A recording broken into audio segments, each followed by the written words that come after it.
이스라엘이 기브와 주위에 군사를 매복하니라. 이스라엘 자손이 셋째 날에 베냐민 자손을 치러 올라가서 전과 같이 기브아에 맞서 전열을 갖추매 베냐민 자손이 나와서 백성을 맞더니 꾀임에 빠져 성읍을 떠났더라. 그들이 큰 길 곧 한쪽은 베델로 올라가는 길이요 한쪽은 기브아에 들러가는 길에서 백성을 쳐서 전과 같이 이스라엘 사람 30명 가량을 죽이기 시작하며 베냐민 자손이 스스로 이르기를 이들이 처음과 같이 우리 앞에서 패한다 하나 이스라엘 자손은 이르기를 우리가 도망하여 그들을 성읍에서 큰 길로 깨어내자 하고 이스라엘 사람이 모두 그들의 처소에서 일어나서 바알 다말에서 전열을 갖추었고 이스라엘의 복병은 그 장소 곧 기브아 초장에서 쏟아져 나왔더라. 온 이스라엘 사람 중에서 택한 사람 10,000명이 기브아에 이르러 치매 싸움이 치열하나 베냐민 사람은 화가 자기에게 미친 줄을 알지 못하였더라. 여호와께서 이스라엘 앞에서 베냐민을 치심해 당일에 이스라엘 자손이 베냐민 사람 25,100명을 죽였으니 다 칼을 빼는 자였더라. 이에 베냐민 자손이 자기가 패한 것을 깨달았으니 이는 이스라엘 사람이 기브아에 매복한 군사를 믿고 잠깐 베냐민 사람 앞을 피하매 목병이 급히 나와 기브아로 돌격하고 나아가며 칼날로 온 성읍을 쳤음이더라. 처음에 이스라엘 사람과 복병 사이에 약속하기를 성읍에서 큰 연기가 치솟는 것으로 군호를 삼자 하고 이스라엘 사람은 싸우다가 물러가고 베냐민 사람은 이스라엘 사람 30명 가량을 쳐 죽이기를 시작하며 이르기를 이들이 틀림없이 처음 싸움같이 우리에게 패한다 하다가 연기 구름이 기둥같이 성읍 가운데에서 치솟을 때에 베냐민 사람이 뒤를 돌아보매 온 성읍에 연기가 하늘에 닿았고 이스라엘 사람은 돌아서는지라 베냐민 사람들이 화가 자기들에게 미친 것을 보고 심히 놀라 이스라엘 사람 앞에서 몸을 돌려 광야길로 향하였으나 군사가 급히 추격하며 각 성읍에서 나온 자를 그 가운데에서 진멸하니라. 그들이 베냐민 사람을 에워싸고 기브아 동쪽까지 추격하며 그 쉬는 곳에서 짓밟음에 베냐민 중에서 엎드려진 자가 18,000명이니 다 용사더라. 그들이 몸을 돌려 광야로 도망하였으나 림몬 바위에 이르는 큰 길에서 이스라엘이 또 5,000명을 이삭 죽듯하고 또 급히 그 뒤를 따라 기돔에 이르러 또 2,000명을 죽였으니 이날에 베냐민 사람으로서 칼을 빼는 자가 엎드려진 것이 모두 25,000명이니 다 용사였더라. 베냐민 사람 600명이 돌이켜 광야로 도망하여 림몬 바위에 이르러 거기에서 넉 달 동안을 지냈더라. 이스라엘 사람이 베냐민 자손에게로 돌아와서 온 성읍과 가축과 만나는 자를 다 칼날로 치고 닥치는 성읍은 모두 다 불살랐더라. 아멘. 미스바에 모인 이스라엘 백성의 총회는 베냐민 지파와 전쟁을 결정했고 베냐민 지파 역시 전쟁의 결단으로 이스라엘 총회에 응수했습니다. 그때 이스라엘 총회의 군대는 40만 명이었고 베냐민 지파의 군대는 약 26,000명이었습니다. 40만 명 대 26,000명의 싸움이니 이스라엘 총회의 입장에서는 결코 패배할 수가 없는 그런 전쟁이었습니다. 이스라엘 입장에서는 베냐민 지파의 악한 일을 제거한다는 전쟁의 정당성에 대한 자기 나름의 신도 있었습니다. 하지만 그들은 이 전쟁에서 2번이나 참패를 당하고 맙니다.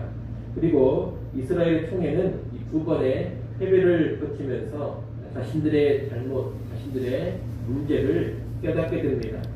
베냐민 지파를 자신들의 동족, 자신들의 통제로 온전히 보지 못한 점, 그리고 자기들 임의로 전쟁을 결정하고 수행했던 그런 잘못을 깨달은 것입니다.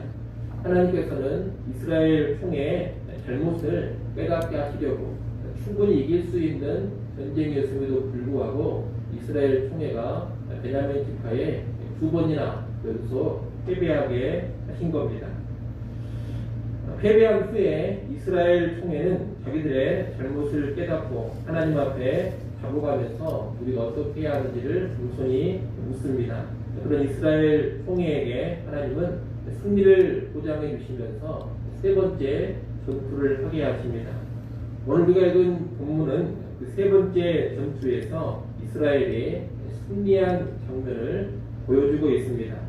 이 세 번째 전투에서 이스라엘은 매복 작전 그리고 양동 작전을 펼쳤습니다. 앞서 두 번의 전투에서 승리해서 의기양양해지고 자만심에 사로잡혀 있었던 베냐민 지파는 이스라엘의 총회의 이런 작전에 속수무책으로 무너지며 패배하고 말았습니다. 이 세 번째 전투의 결과 베냐민 지파는 25,000명이 죽임을 당했고 600명만이 광야로 도망쳐 후 목숨을 부지했습니다. 베냐민 지파의 남자들이 거의 다 죽임을 당하는 그런 지경에 이르는 것입니다. 이스라엘 총회와 베냐민 지파의 이 전쟁은 이 세 번의 전투로 마무리가 되는데 우리가 그 피해상을 보면 이렇습니다. 이스라엘 연합군은 최소 4만 명 이상이 죽어나갔습니다. 그리고 베냐민 지파는 25,000명이 죽었습니다. 여러분, 이 전쟁이 시작된 계기가 무엇이었습니까? 우리가 쭉 봤습니다만 신실하지도 않은 한 레이인의 선동과 불량배 몇 사람을 처단하기 위해서 시작된 일이었습니다. 그런데 그 일의 처리 과정이 미숙해서 이스라엘 종족 간의 내전으로 확대가 되었습니다. 그리고 결국 몇만 명이 죽어나가는 아주 비참한 결과를 초래하고 말았던 겁니다. 사실 이 전쟁의 진정한 승자는 아무도 없다, 이렇게 말할 수가 있겠습니다. 이스라엘 총회는 자기들만의 정의를 앞세웠고 베냐민 지파는 자기 혈족에 대한 사랑과 인정을 앞세웠습니다. 이 싸움은 이스라엘 전체의 유익과는 전혀 상관이 없는 그런 전쟁이었습니다. 결국 둘 다 의미 없는 전쟁을 치렀고 양쪽 모두 아주 큰 피해를 당했습니다.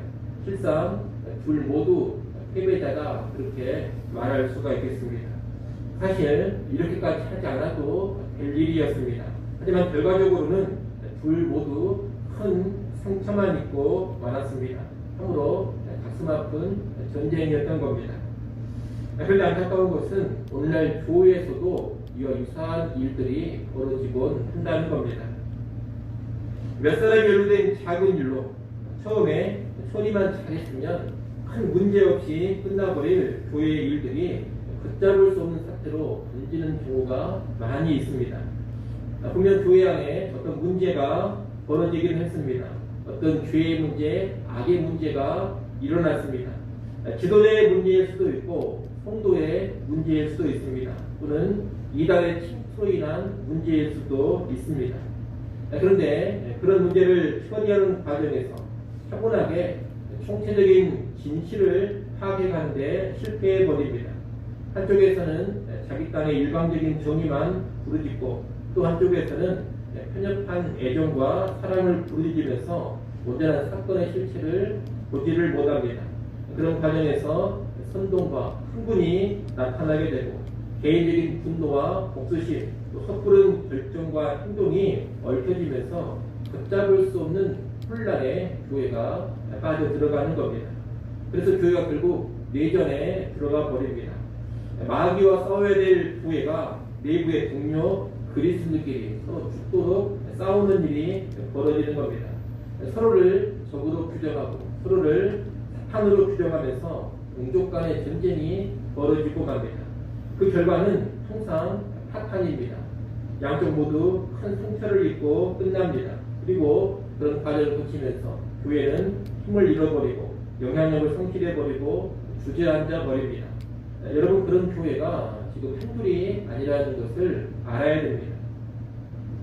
우리는 이런 싸움은 절대로 하지 않아야 되겠습니다. 어떤 문제가 교회 안에서 벌어지면 여러분 절대로 흥분하지 마시고 또 누군가의 선동에 휘말리지 않아야 합니다. 일의 전목, 사건의 실체를 충분히 파악해야 합니다. 그 뒤에 진실과 정의를 추구하되 사랑 안에서 행해야 합니다. 정리할 사람을 정리하고 징계할 사람을 징계하면 되는 겁니다. 최대한 화평 가운데 죄의 문제 또는 다른 문제들을 처리해 가야 합니다. 그것이 성숙한 그리스도인, 성숙한 교회의 태도입니다. 이런 성숙한 태도가 있으면 작은 아픔으로 해결할 수 있는 일이 결코 대대적인 교회 내전으로 확장되지 않습니다. 성숙한 태도가 있으면 불필요한 내전 끝에 양쪽 모두 상처 입고 둘 다 패배하는 그런 일이 벌어지지 않습니다. 교회가 올라가는 일도 일어나지 않습니다. 문제는 문제대로 잘 처리하면서 교회는 안정적으로 유지가 되고 계속해서 교회의 사명 감당을 잘하는 그런 교회로 나아가게 된다는 겁니다. 여러분 이것을 꼭 기억하시고 어떤 교회 문제가 벌어지게 된다면 항상 성숙한 태도를 지니시기를 소원합니다. 오늘 본문에서 봐야 될 또 하나가 있습니다. 그것은 이스라엘 총회가 하나님께서 승리를 보장하시고 허락하신 이 세 번째 전투를 아주 무리하게 수행하고 있다는 겁니다. 이스라엘 총회, 이스라엘 연합군은 베냐민 지파의 군대와 이 세 번째 전투에서 18,000명을 죽이는 큰 승리를 일단 거두었습니다. 사실 이미 여기서 전쟁의 승패는 이미 결정이 났습니다. 그런데 이 승리 후에 이스라엘 총회는 어떻게 하느냐? 45절 말씀을 한번 보십시오. 20장 45절 말씀 여러분이 한번 읽어보십시오. 읽습니다. 그들이 몸을 돌려 광야로 도망하였으나 림몬 바위에 이르는 큰 길에서 이스라엘이 또 5,000명을 이삭 죽듯 하고 또 급히 그 뒤를 따라 기돔에 이르러 또 2,000명을 죽였으니 이스라엘 총회 연합군은 이미 결정적인 패배를 당해버린 이 베냐민 지파 사람들을 계속 추격해서 5,000명을 죽입니다. 그리고 또 계속 추격해서 이어 2,000명을 더 죽입니다.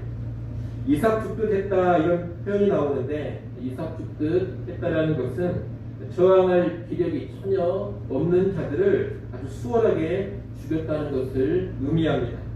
이스라엘은 지금 저항할 힘도 없는 베냐민 지파의 패잔병들을 아주 잔인하게 죽이고 또 죽이고 있는 겁니다. 18,000명만 죽였으면 끝날 그런 전투였는데 추가로 7,000명을 더 죽였던 겁니다.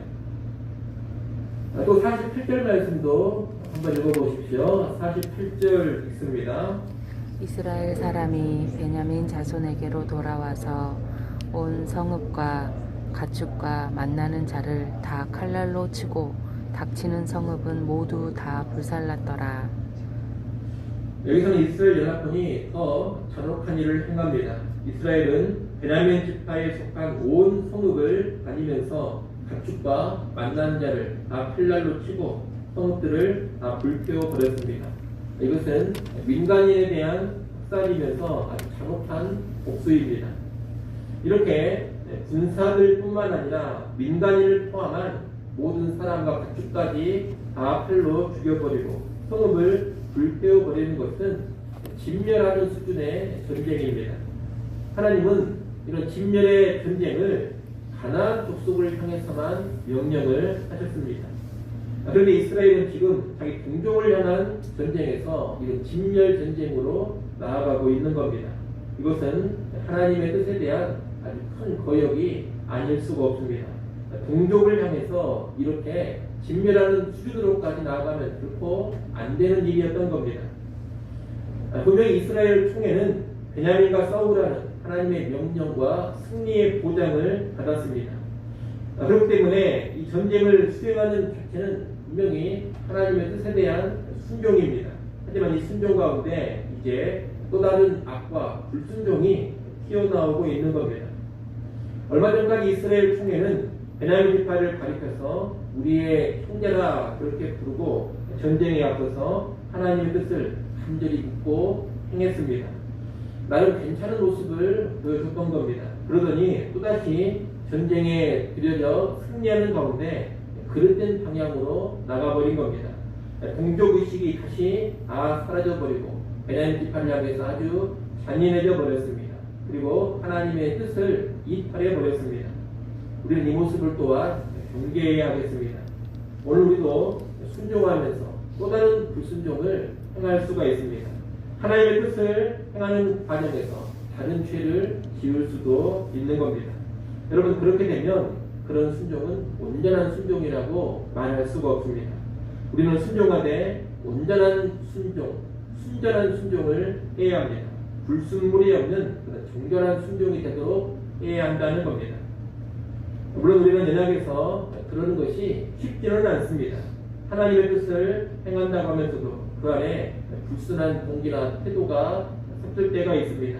하나님의 영광을 위해 하는 일이면서도 다른 의도가 개입되기도 합니다. 하나님 말씀에 순종하기 위해 시작했던 일이 어느 순간에 그릇된 방향으로 흘러가 버리기도 합니다. 그런 경우들이 많다는 겁니다. 그래서 참으로 온전한 순종, 순전한 순종을 하는 것이 쉽지는 않습니다. 그러나 그럼에도 불구하고 우리는 늘 깨어 우리 자신을 살피면서 순종의 불순물들을 제거하려고 해야 할 겁니다. 우리를 잘 살펴야 됩니다. 혹시라도 내 순종 가운데 그릇된 동기가 흠타고 있지는 않는가? 순종의 과정에서 잘못된 방법을 허용하지는 않았는가? 하나님의 말씀에 순종한다는 명분으로 또 다른 하나님의 말씀을 거역하고 있지는 않는가? 하나님의 뜻을 이룬다고 하면서 부당한 일을 행하고 있지는 않는가? 하나님 정하신 선을 넘어버리는 과도한 열정에 사로잡히지는 않았는가? 이런 것들을 잘 살펴야 한다는 겁니다. 그리고 그런 모습이 발견된다면 그런 불순물을 속히 제거하고자 해야 할 겁니다. 그러니까 영적인 근신이 있을 때 우리는 더욱 온전한 순종, 깨끗한 순종으로 나아갈 수가 있을 겁니다. 아무쪼록 우리 자신을 언제나 정직하게 살피고 깊이 있게 살피는 가운데 순전한 순종으로 나아가는 우리 모두가 될 수 있기를 간절히 소원합니다. 기도하겠습니다.